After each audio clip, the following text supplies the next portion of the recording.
Bombay to Boston. This is the AWA. Hello everybody, Jared J. Hawk Hawkins joining you once again. The Ultimate World Title Tournament in Fire Pro Wrestling World continues. We are at the quarterfinals and onward here. Coming up in this particular part of the bracket, we are probably going to get the tournament done here, although I do have something going on in about 2 hours, so we may cut it off early depending on the timing we're having, but based off the last couple of broadcasts here, I don't think that's going to wind up being a problem. But this should be a very interesting, very fun tournament. We have seen some big some upsets here in the first round of the tournament, and down to the final 8. The winner of this tournament to move on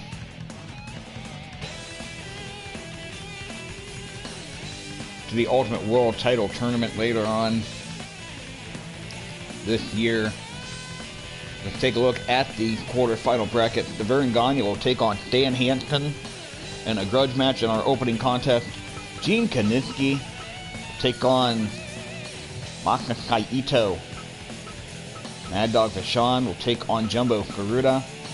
And Dick the Bruiser against Jerry Lawler in the final match of the second round, quarterfinal round. All matches are one fall to a finish. Let's go ahead and get it started.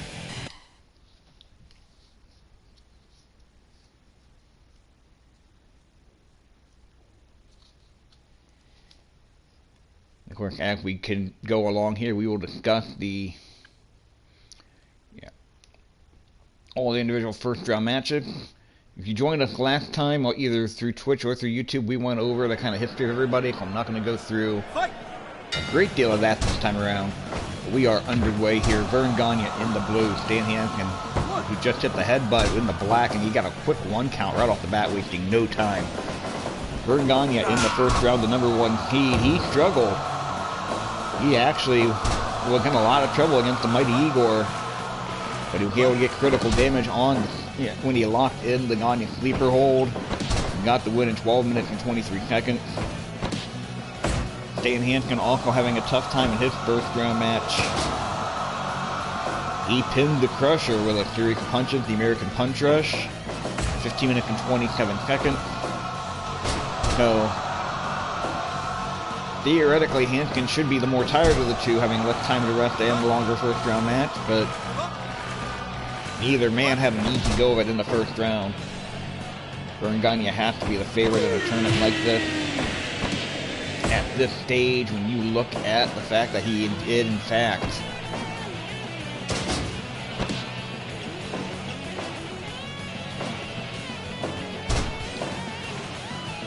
he was the #1 seed. He had continued, and we had a cover there, too close to the rope. We had a big upset in that first round here that we'll talk about in a little bit later on. #2 seed Nick Bockwinkel losing in the first round. We'll talk about that a little bit later. Vern Gagne's got to be the favorite, of course. This is a match that I'm sure Vern Gagne would have loved to have had in real life in '86. Well, maybe not in '86, but Gagne clearly at the end of his career at that point. But of course, Stan Hansen walking out on the AWA as champion in 1986. He was loyal to Giant Baba. Had title defense scheduled. Felt like he should not lose the title at least until after that Japan tour finished. Vern Gagne saw it differently. Officially, Bockwinkel winning a forfeit over Stan Hansen, and Hansen left the vote and refused to defend. She didn't stop Hansen from defending the belt in Japan, and then running over the belt with his truck and trying to get back to Vern. Well, I mean, at least he sent the belt back to Vern. That's not... Excuse me, I'm going to be probably drinking a lot of water during the broadcast here. My throat's already getting a little dry. Hansen with the cover, 2 count. 2.9 already. Could the #1 seed be gone in the quarterfinal? The NWA tournament ended with the 1 and 2 seeds, Bootleg and Ric Flair going at it. We may not even get the #1 seed. making the semifinals for this particular tournament at the rate this one's going.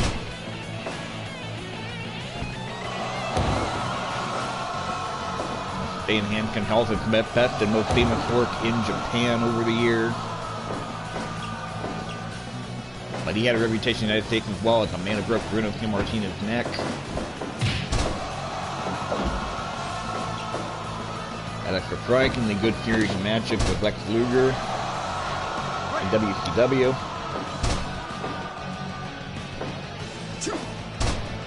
Had some work with Vader and actually knocked Vader's eye out of the socket in a match in Japan. Just tremendous. And you got Vern Gagne with that legitimate amateur background, NCAA champion, probably could have gone to the Olympics. I'd actually check. Maybe he may have gone to the Olympics. Actually, I would have to look that up, but I'm not going to do that at this point. There's that elbow drop by Stan Hansen. Belly to belly suplex, takes him down, nicely done. The plan is to finish the AWA tournament during this session here. And then we will set up the all-time WWE tournament coming up next. And that tournament is going to be based off of the Sammartino and On lineage. That's not going to include the World Heavyweight Title Institute in 2002. That's not going to include the Universal Championship. It's going to be strictly that 1963 and On lineage, Buddy Rogers and Bruno Sammartino lineage. There's a spear by Stan Hansen. Flooring him, lay him out. Running tackle. We are 10 minutes into this matchup, and Hansen's been in control most of the way here. There's that punch rush that he won early, that he won the first round with. He's going to pull Gagne to the center of the ring. He's going to go for the cover. He is. He's not going to do it. 1, 2, 3. Gotta call that an upset, but Stan Hansen, in 10 minutes and 39 seconds, is going to pin Vern Gagne with the American Punch Rush, and he is going to advance to the semifinals. If Hansen ends up winning the entire thing, you got to think that makes him the favorite at this point. He is going to cause some trouble in that Ultimate World Title tournament later this year.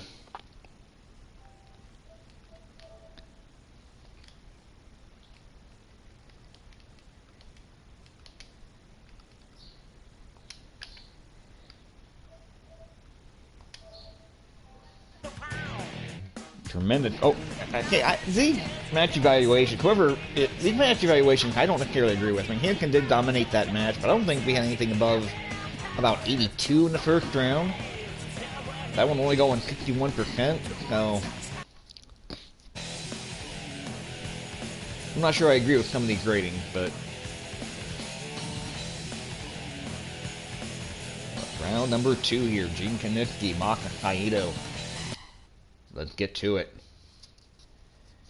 If you are watching live on Twitch, 8:30 on a Thursday morning in the eastern part of the United States, thank you very much. 5:30 on the West Coast. About 12:30 in the afternoon in the UK. Thank you for joining us here. With that belly-to-belly suplex by Maka Saito. Now, Gene Kiniski, especially in a second chance in this tournament, he was in the NWA tournament as well. Did pretty well in that NWA tournament. Wasn't able to get the job done, but he does qualify.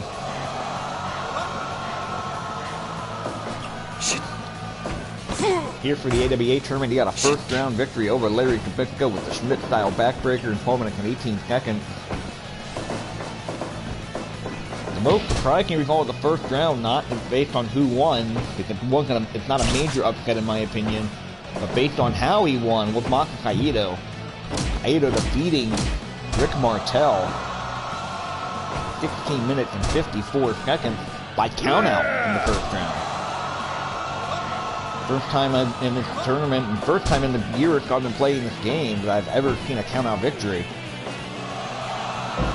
Vertical suplex by Kaito, bringing Gagne down. I'm sorry, bringing Kaneki down. Gagne's already eliminated. The winner of this matchup to take on Stan Hansen. Now you're seeing the influence of Gagne's long-term relationship with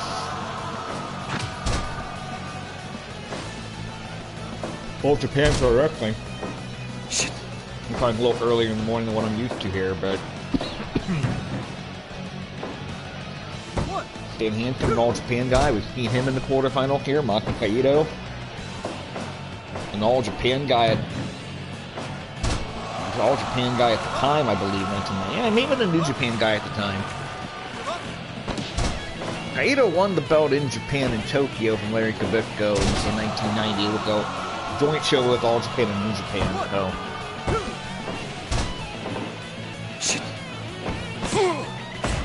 But then Jumbo Karuta, an All Japan guy, we're going to see him in our next matchup. There's the suplex by Kaito, pinning Kaneki all the way out to the floor.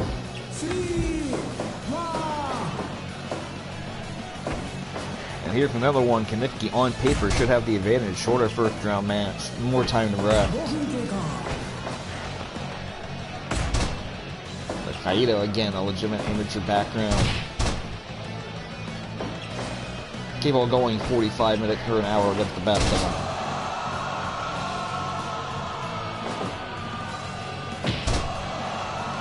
Clothesline by Kaito.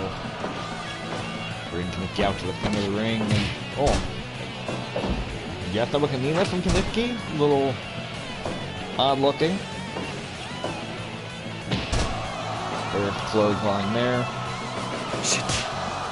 So you can see the fatigue getting in. Running elbow. Kaito going for a pile driver. He went to hook the leg, a follow up, and Kaneki just kicking him in the face, get him off of him. No one dropped by Jin Kaneki. Yeah, the fatigue getting in on both these guys here. Kaito takes the move, he gets to his feet first, but he's so tired he can't follow up. Oh no.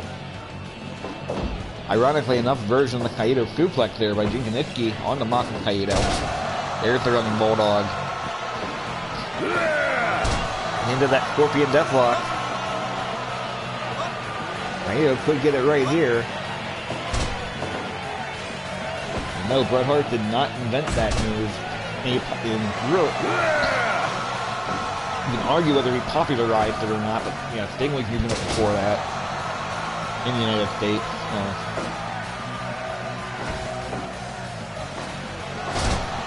There's Kaneki with the atomic drop. And then a special shout out to everybody involved who done any of the creation for anything you're seeing here on the screen, from the AWA logo on the ring, the wrestlers themselves. Thank those of you who have done that, who have ever helped out in creation to help this stream get going. Thank you very much for that. How about that after the head?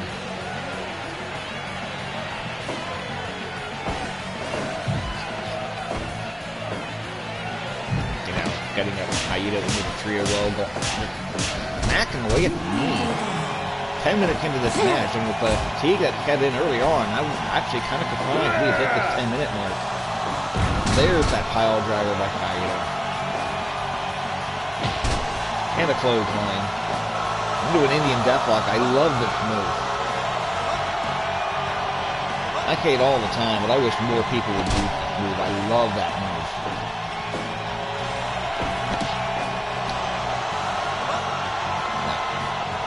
Driving away at the tight headlock. We've seen at various other points of the individual qualifying tournament here, people losing to that move as well. You wouldn't think that would be a thing, but we've seen it happen.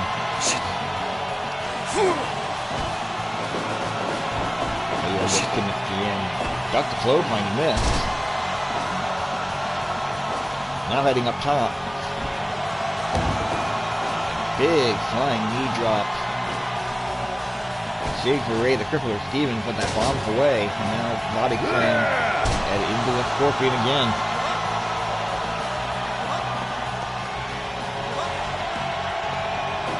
Referee right there, but Kaneki able to power out of it. Not done yet. Elbow to the back of the head. And the Russian leg sweep is snapping backward.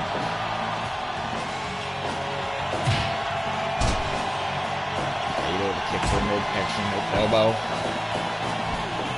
There's the whip, and that Kaito so fatigued could not follow up on that Irish whip. Nikki heading up top. Flying elbow drop, but he can't follow up to go for the fatigue, and Kaito makes sure to feet first, locking in that Indian deathlock again. Referee right there to check on Kaneki.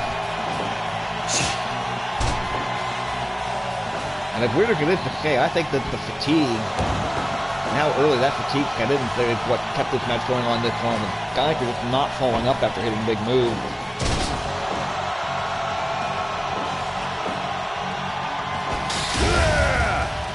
Oh, Kaito stealing the finisher. That Schmidt-style backbreaker from Kaneki did not go for the cover. That's a mistake. That is a big mistake. Kaito should have gone for the pin after that backbreaker. Belly to belly again, not going for the cover. Clothesline. And now he's too tired to follow up. Bowling drop. And they were rolling out to the floor. They're going out to the floor here. Would we see a second count out in the tournament? Could they both be in Kaito matching? Remember, Fire Pro Wrestling World, it is Japan rule. They have a 20 count on the floor, not the standard 10. And look at 16. Whoa, Kaito looked at himself coming out. He tried to get one more move in on Kaneki. Kaneki wisely got into the ring, almost caught Kaito off guard. And now back in that Indian deathlock again here, and that's going to do it. Kaito's going to get the win. He struggled for that one. He's lucky. I'm going to call it right now. He is lucky that he was able to get Kaneki to give up to that move. He's jailhold of what they officially called it in the game here, 16 minutes and 40 seconds. 88% on the match evaluation, which I believe at the highest of the tournament. I'm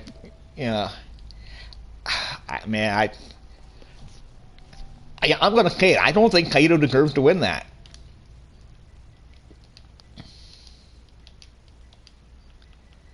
I don't think Kaito deserves to win that, but he had a couple of times.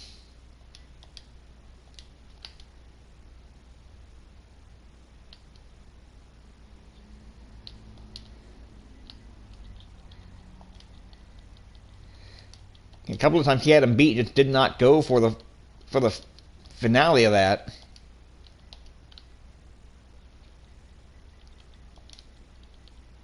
And that's going to do it for Gene Kaneki. Gene Kaneki got his second opportunity. But much like he did in the first, in the NWA tournament, he loses in the quarterfinal round.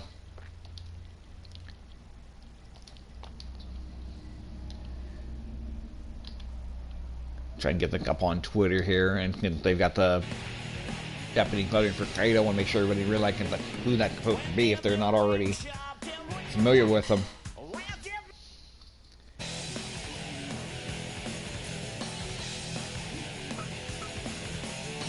Save this now, make sure we don't lose anything in case of an internet outage or something along those lines.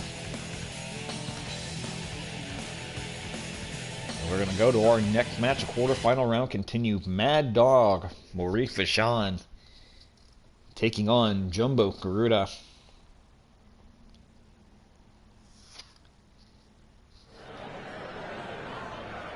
Fight! The Bellic run, we are officially underway here.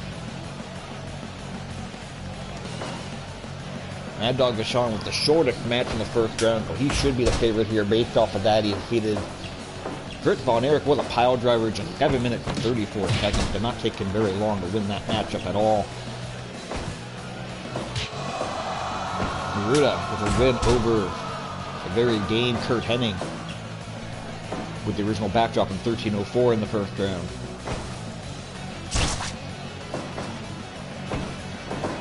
Garuda, the longest reigning Japanese AWA World Heavyweight Champion.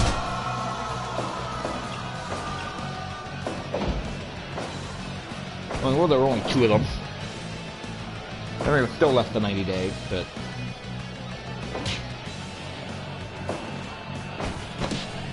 Garuda with defeating Nick Bachman for the belt, losing the belt to Rick Martel. And I thought Sean with several rings AWA champion, won the top seed in this tournament.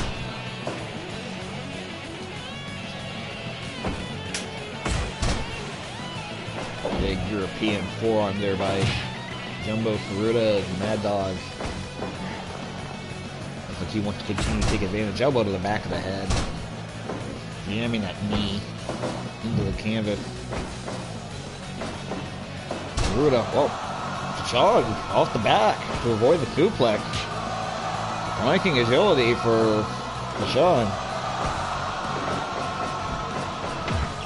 Sean's reputation in kind of a brawler, like more of a tough guy, but he could wrestle. He had an amateur background. That did most of the people who got any kind of sustained push in the AWA. Shoulder block there. Garuda with the body slam, sending Vachon out to the floor. He's gonna get back in the ring real quickly. Garuda not gonna make any attempt to follow that up. Ooh. Looks like he's gonna cut up with maybe a snow plow or a screwdriver. Just slammed into the mat instead. Got kind of one off of that.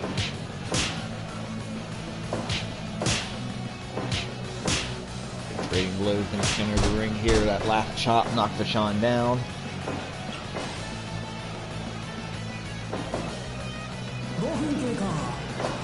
There's a 5-minute call by our ring announcer. Garuda again with that slam. I'm not sure what you call that variation of the slam, but it looks nice.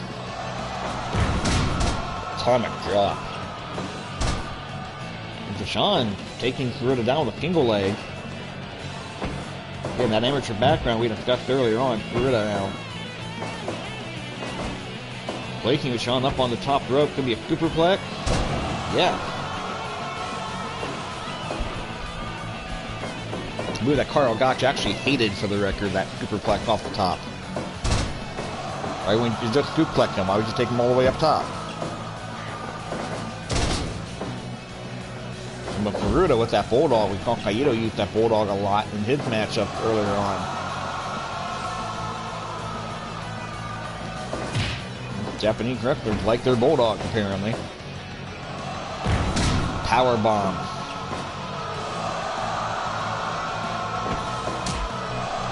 On that low blow. Not a disqualification for whatever reason in the tournament, but I mean, there's a chokehold, and that referee's going to make a 5 count here. He's only going to get to 2. Vachon's not going to risk disqualification in a match of this magnitude.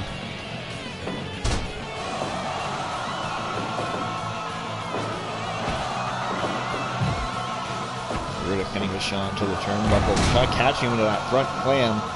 And now we're getting to the point that fatigue is beginning to cut in. Vachon is slow to follow up. Garuda actually on his feet first.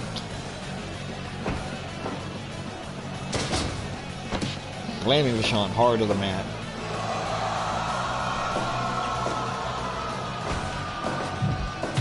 Vachon sending Garuda into that corner. Looked like he was going to charge after him, but could not do it. Now they got that chokehold firmly applied here. This one got to 4. So Vachon, yeah, he's not going to get himself to qualified, I don't think. But I didn't think I'd ever see a count-out victory in this thing either, so.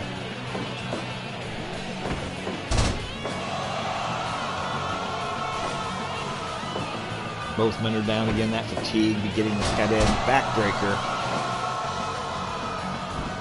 Now heading up top. Oh, missed the splash there.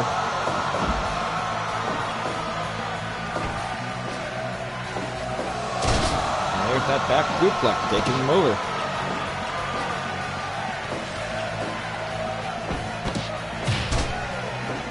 forearm to the back, knee drop to the back.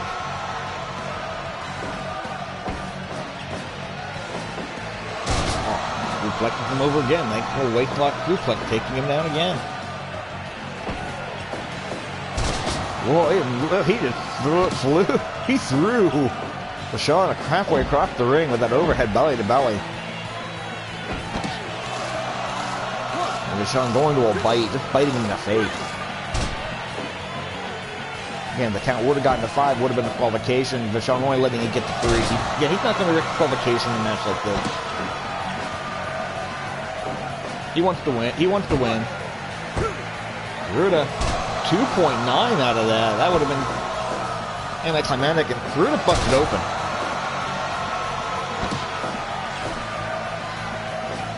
Ruda bleeding from the face, the blood on the mat, the blood on the chest. Good thing he got the pin when he did there, but he was in danger. Like about a 0.6 on the Britt Baker scale. Then Ruda is going to win 12-27.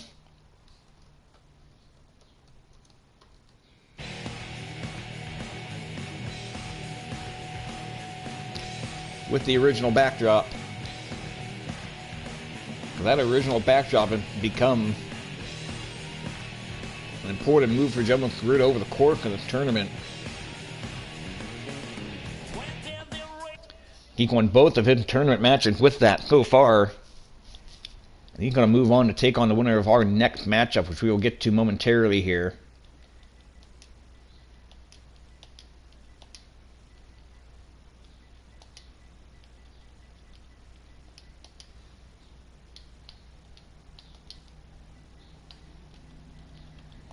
Trying to get this loaded up on my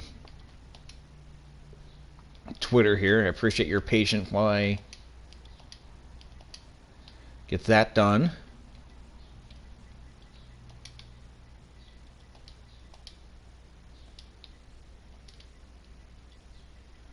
Jumbo Ruda defeating Mad Dog Vachon, and that's going to be an upset there. Vachon, I believe, was the number 3 seed. I'm pretty sure that was the case. I'll double check that here in just a second, actually.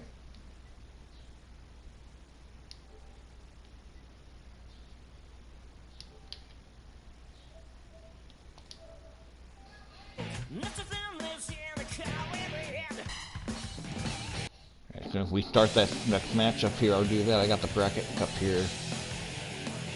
Yeah, Vachon was the number 3 seed. This will be our final matchup here of the first round. Dick the Bruiser taking on Jerry the King Lawler. Okay, final match of the quarterfinal round, I'm sorry.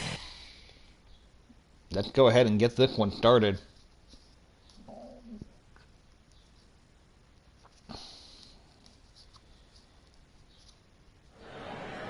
I double checked these seedings here. Realistically, based on the seedings, a lot of upsets. Let's talk about Dick the Bruiser here. Dick the Bruiser is the number 15 seed in this tournament. Only the AWA World Heavyweight Champion for 7 days, one of the title rings in Omaha that a lot of people say shouldn't even count because they didn't count outside of Omaha. But he defeated the number 2 seed Nick Bockwinkel in the first round with a diving knee drop in 15 minutes and 59 seconds. Jerry the King Lawler, the number 7 seed, and as that stands right now, Jerry Lawler is the highest seed remaining in the tournament at number 7. He defeated the number 10 seed Pat O'Connor with a small package of 14.55 in a back and forth matchup. And let's take a look here. We'll go over a little bit more detail. We're going to have the number 8 seed against the number 12 seed in the semifinals. And the number 11 seed is going to take on either the number 7 or the number 10 seed. No. I think March Madness had a lot of upsets. Here you go. Everybody in the tournament is Cinderella, with the exception of Lawler at this point.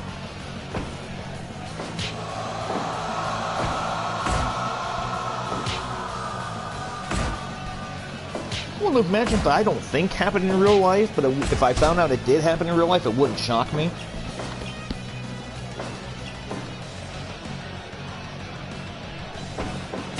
with Dick the Bruiser after about the mid-60, pretty much staying with the AWA and his own promotion WWA at various points.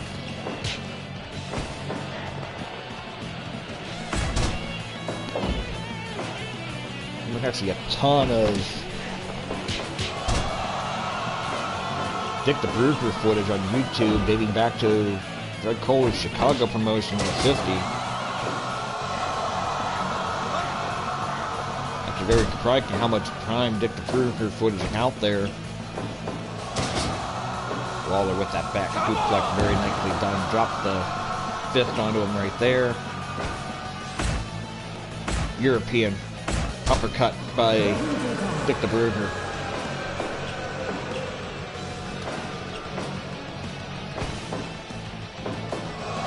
Lawler catching him with the suplex.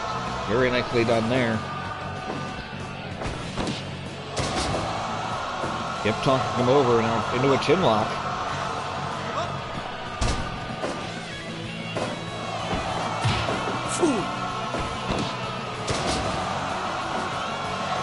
Good talk by Lawler. He's got the chin lock applied here. I really expected this to be Lawler and Bockwinkel at this point.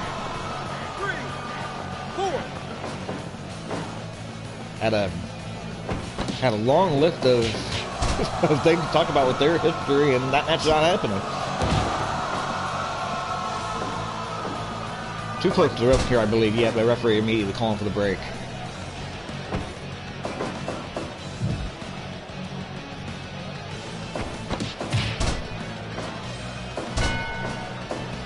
Oh, the low blow to over there in that football tackle. Dick the Bruiser with that football background. Much like Bronco Nagurski, who we saw in our pre-1948 tournament. Already moving on to the grand finale tournament later this year. Stanislav Zabisco from the pre-1948 era. Lou Stead from the NWA. One of the 5 men remaining in this tournament will join those 2 men. Lawler going for the cover here. 1, 2. Only a count of 2. Lawler going for the pile driver. Gotta pull Bruiser away from the rope, but if he can cover him, he might have him. 1, 2. 2.9.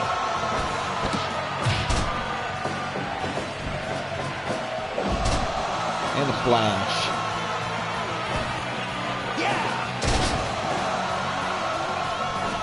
A bulldog there by Jerry the King Lawler. He comes off knee to the midsection. Lawler pointing to his head, and 9 marks.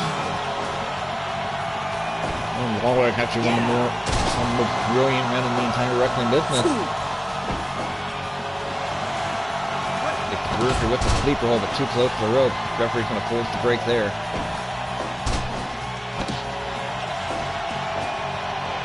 There are a lot of people that don't realize how good Lawler really actually was in his prime. That's an incredible draw in Memphis. Great matches with just about everybody who ever came through that territory.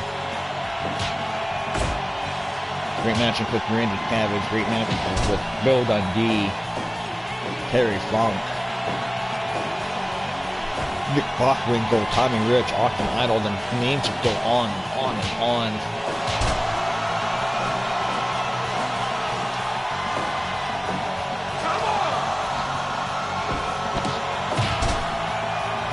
Lawler told Dick the Bruiser to come on, and Bruiser came to drive that forearm to the back and almost got the 3 count off that cover.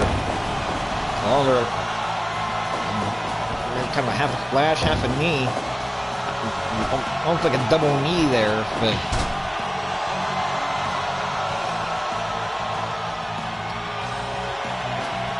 Lawler heading back up top. That flying fifth drop. One of my favorite Lawler moves. I love that move. Going for the cover. Pulling away from the rope, giving him enough time to kick out. It's done. Dick the Bruiser staying alive, at least for the time being. Lawler going for the pile driver again, but Dick the Bruiser with that backdrop. The counter out, going for that diving knee. That's how he beat Nick Bachman on the first round. It's not going to be 2 in a row for him. 1, 2, 3. The number 15 seed Dick the Bruiser advancing to the semifinal. Another big upset in my opinion. 13 minutes and 47 seconds.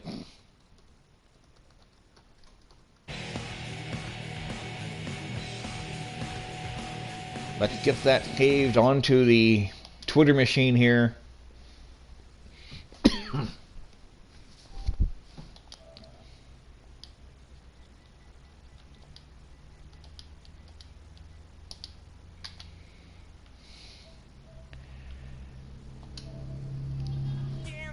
.94% on the match rating, and I believe that's the highest of the tournament at this point. We're going to continue on to the semifinals momentarily, but let's take a look at these brackets. This is just amazing to me at this point that we are at this space here. Stan Hansen, the number 8 seed, is the highest seed remaining in the tournament at this point. He will be taking on the number 12 seed Maka Kaito. And on the second half of the bracket, the number 11 seed Jumbo Garuda taking on the number 15 seed Dick the Bruiser. There's no favorite at this point. This is literally anybody's tournament at this point.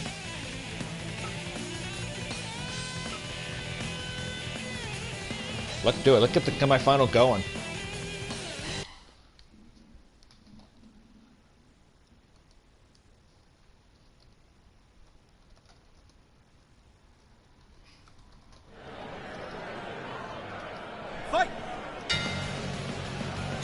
Bell is gone. We are underway here in the semifinal. Dan Hansen with a stack power bomb right off the bat. Did not get the pin there. That would have been a record-breaking pinfall there. Hadn't even able to get it. 2 count there as well.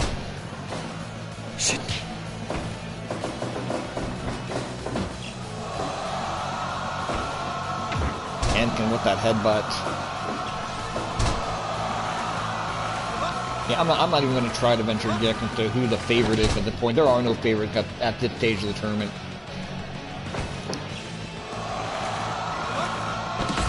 Stan Hansen's first 2 matches going a shade over 26 minutes. Kaito's first 2 matches going a combined 33 minutes plus. Kaito's the Iron Man of the tournament at this point. He wrestled the longest match in each of the first 2 rounds. Oh, nicely done by Hansen. Caught the tackle on a front face lock and right into a Kirikan knee into the rib. That was beautiful.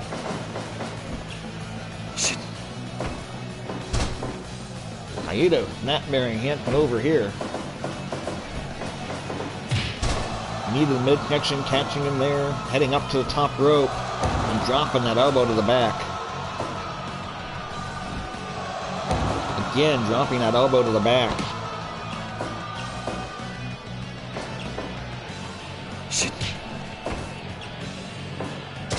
And a belly suplex, heading him over there, beautifully done.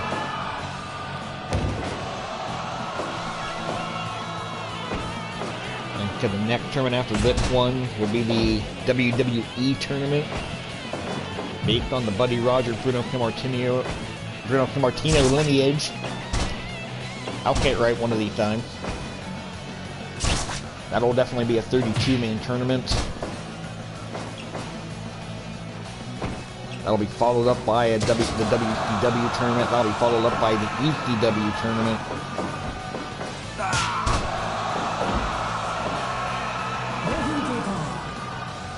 We'll have a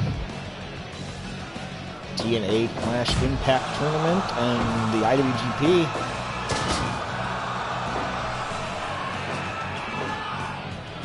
We'll see what happens. I don't think it'll be like, what about ROH? Maybe we'll throw ROH in there. Maybe we'll Maybe we'll do ROH instead of TNA. Maybe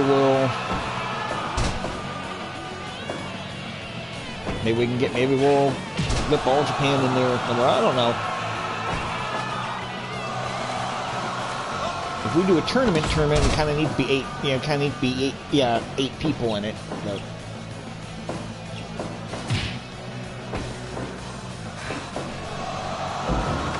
Duplex by Hanson coming Kaito out to the floor.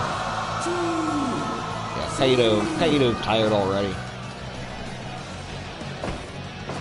Or we can also do the league for the grand finale, do the round robin. Give me your thought, if you're watching on YouTube, give me your thoughts in the comments. Would you rather see a league? Would you rather do the round robin? Or would you rather see a standard tournament like we've been doing here? For that grand finale tournament later this year. Love to hear your opinion on it. Look at these guys trading shots. Oh, what a clothesline. Oh my god. And there's the headbutt.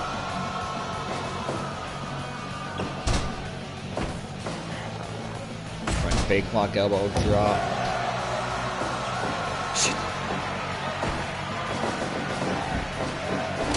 Two men who primarily cut their teeth in Japan. An All Japan final not out of the realm of possibility. Jumbo Garuda still involved in our other semifinals coming up next. There's the elbow drop there.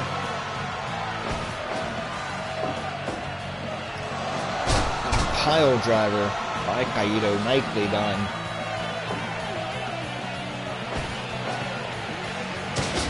There's the slam.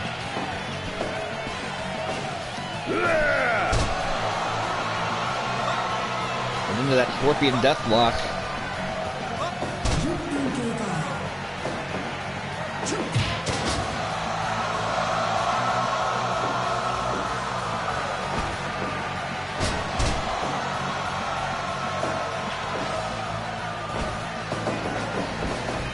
Hanson coming off again. That double forearm has been a big favorite move of Hanson throughout the tournament as well. Into that stack powerbomb. 2, 3. Dan Hanson's going to advance to the finals. In 10:51.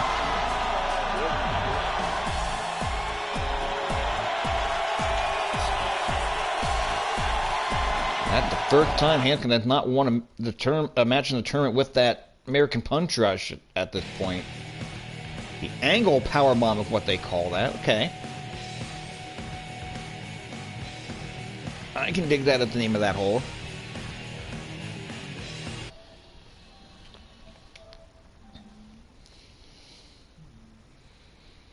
There's too much fatigue for Kaito over the course of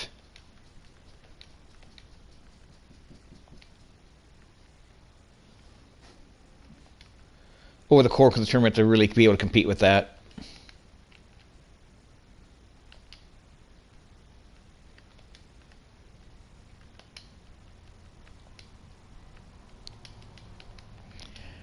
Getting up on Twitter here. I appreciate your patience. While I do that, I know that getting a blank screen is not exactly what people want to see here when they're watching one of these streams, but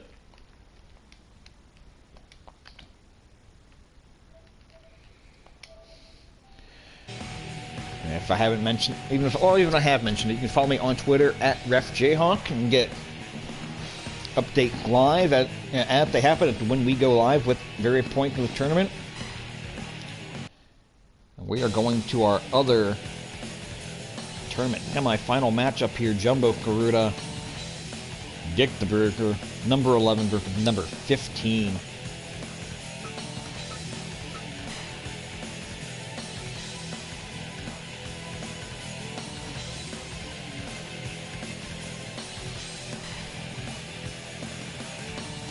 Oh, I hit the wrong button. I'm sorry. Again, number 11 against number 15 coming up here. The winner of this match will take on Dan Hanson in our final. Fight! There's the bell. We are underway here. One fall to a finish. semifinal to determine the AWA representative in the Ultimate World Title Tournament.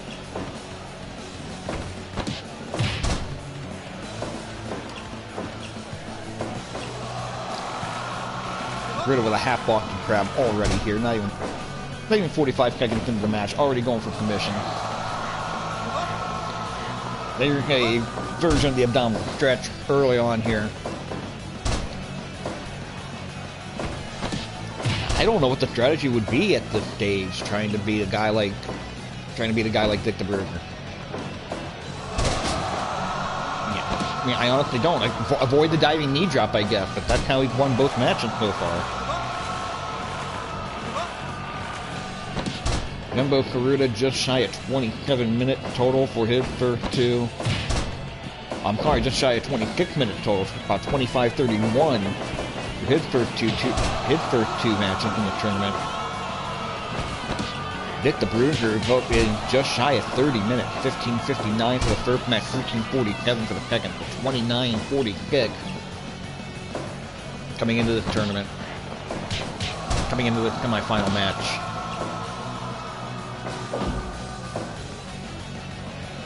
And I would assume Karuta got a guy with more stamina than Dick the Bruiser anyway. So you gotta figure.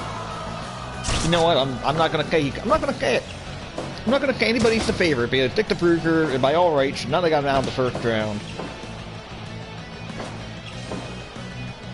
Nick Bockwingle should have beaten them in about 5 minutes. Well, that's a ridiculous statement too. Dick the Bruiser is legitimately a tough kind of a guy. We're on the floor again, a 20 count on the floor here in Fire Pro Wrestling World. It's based on Japanese rule. It's not 10 count that we've become accustomed to in the United States. Bruiser in at 11. Bruiser's going to make it back in at 13. Again with that Aido Guplex by Karuta. Karuta pulling Dick the Bruiser before the come to the ring, going for the pin here too. 2.9 already, not even 5 minutes in the match. Karuta could be one big move away. Oh, critical. This might be a knockout. It is. Jumbo Karuta with the knockout victory to advance to the final round.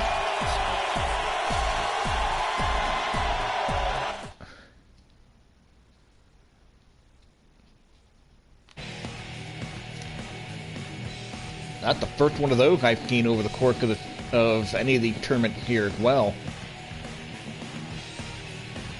5 minutes and 11 seconds. Well, he might be one big move away from victory. I wasn't kidding.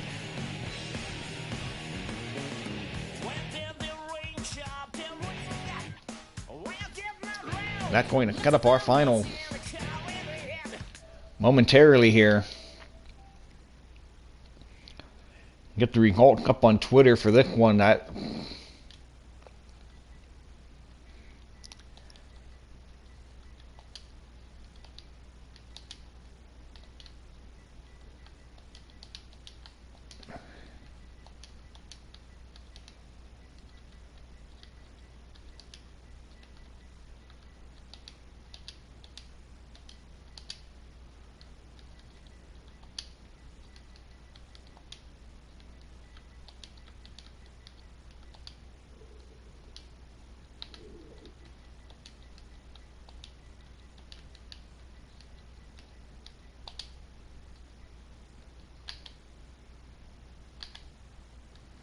Alright, it's time for the tournament final here. Seen a few people coming in and out of the tournament over the course of the hour. One of you stayed with us the entire way. Thank you for joining us for the entire thing. If you joined us live, and those of you watch on YouTube, thank you for joining us as well. Let's get to that tournament final. Dan Hankin, Jumbo Karuta, one fall to a finish. The winner of this match will be in the Ultimate World Title final later this year.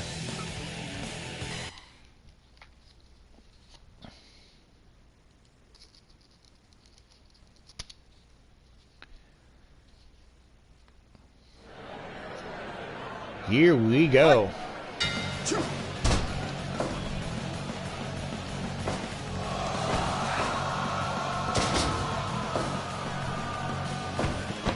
Tate Hanskin at about the 37-minute mark for his first 3 matches, averaging a little bit over 12 minutes a match. Jumbo Karuta. That last match skewed his average down. He at this point averaging about 30 minutes, about 10 minutes a match. Karuta also did not get the break between the semifinals and final. Hanskin did.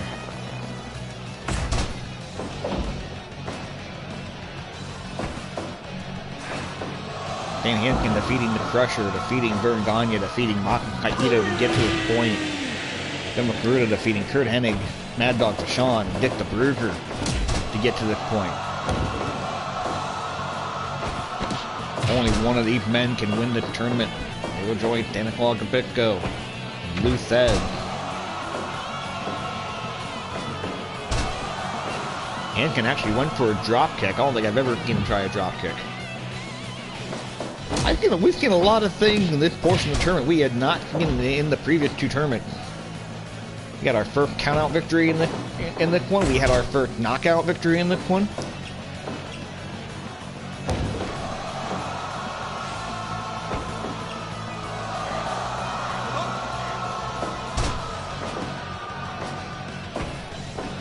Dan Hanskin at the 8th gate, I believe, is the first I believe it's the first time we haven't had somebody at least in the top 4 seeds in the final, although, in fairness, the first tournament was only 8 guys, so it wouldn't have been that difficult.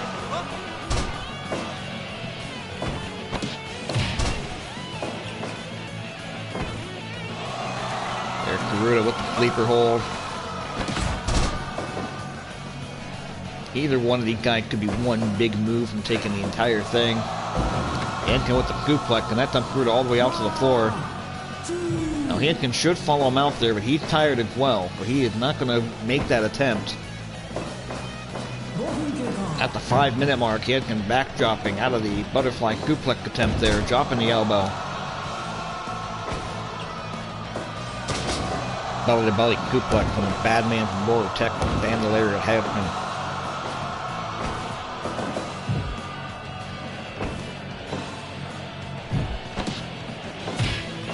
Hanskin out with a Eureka kick to the midsection there.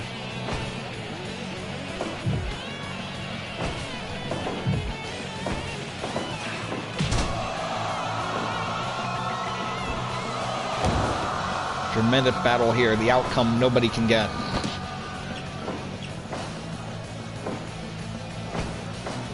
No, literally nobody can get. I have no clue.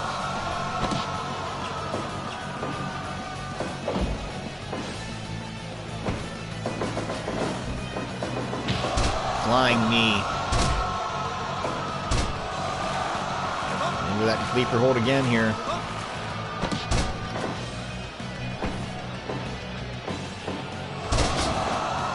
Double underhook suplex, nicely done. Into the cover, 1. They count of 1.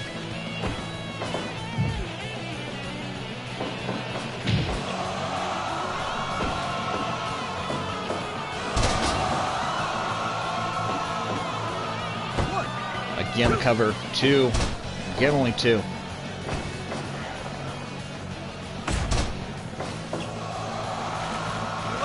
Gotta give credit to Karuta. He is trying to win the match. That's the name of the game.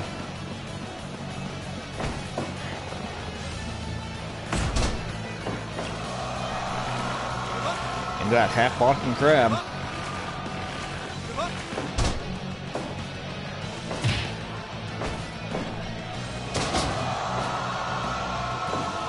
Hanskin now with the cover. 2.9, almost got it. We're nearing the end now. You can feel it. You can just feel it's going to end any second now. Karuta with a single leg takedown, maybe out of desperation, trying to keep the match going. Hanskin coming back with that running forearm and the elbow drop.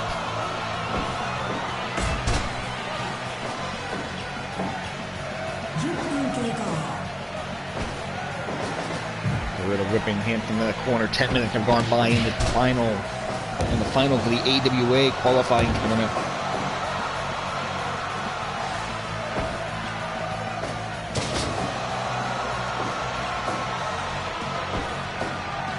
Garuda picking up Hankin, body slamming him down. Running off the rope, come the lariat. No, I don't think I've seen Hankin use a lariat yet in this match. I don't think I've seen him use it in the tournament.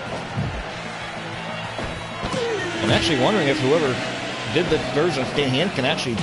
Oh, there it is. Short version of the lariat, not the lariat we were accustomed to from Hankin, and they get caught with the powerbomb.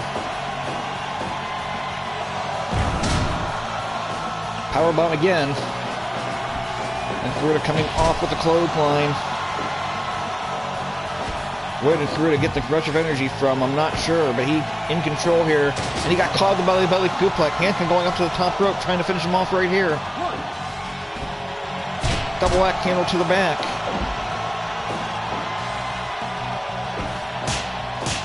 And now they're going to trade blows. Garuda with the drop kick, knocked Hankin down onto the AWA logo. He went for a shoulder tackle there and missed it. Elbow to the back of the neck by Garuda. Caught him with the elbow there, headbutt. Floored him there. Hankin off to the top with the flying elbow. Both men are fatigued, both men are tired. Garuda actually get to his feet first. Oh, a knee right to the chest. Garuda could be calling for help. Got caught with the elbow. DDT, floored him, nicely done.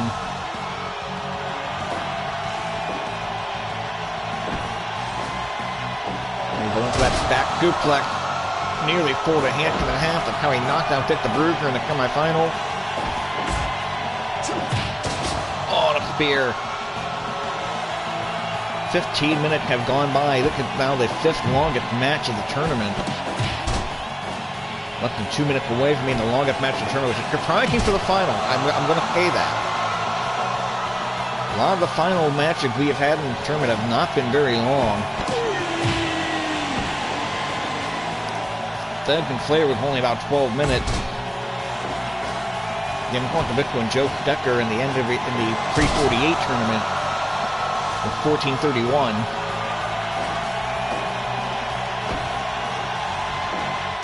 Belly-to-belly suplex by Hankin there. Running off the rope. A double forearm, that time to the back of the head. He went for the big lariat there and missed it. And there's an abdominal stretch locked in. Look at how he got Hankin's neck twisted. He's going to get it. The number 11 seed, Jumbo Garuda, gets a submission victory over Stan Hankin to win the AWA qualifying tournament.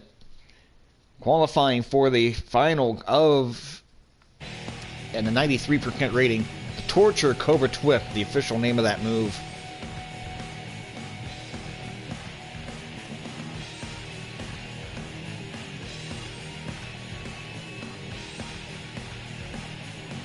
What a tournament this wound up being. A lot of surprises. I did not expect Jumbo Garuda to win the tournament.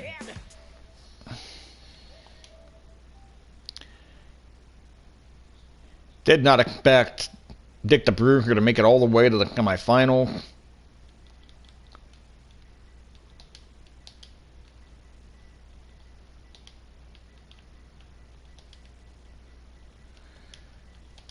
There were a lot of things that nobody expected out of the tournament.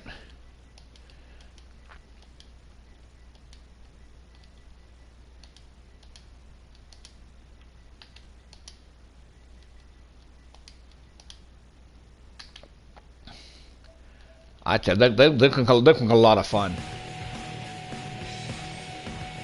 Jumbo Garuda with the Torture Cobra Twist.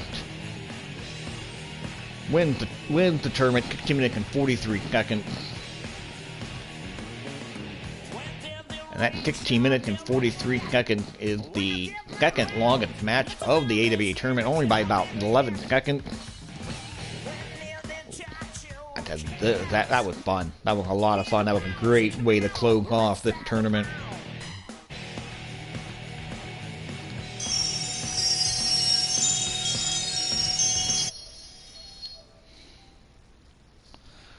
Jumbo Garuda, your winner.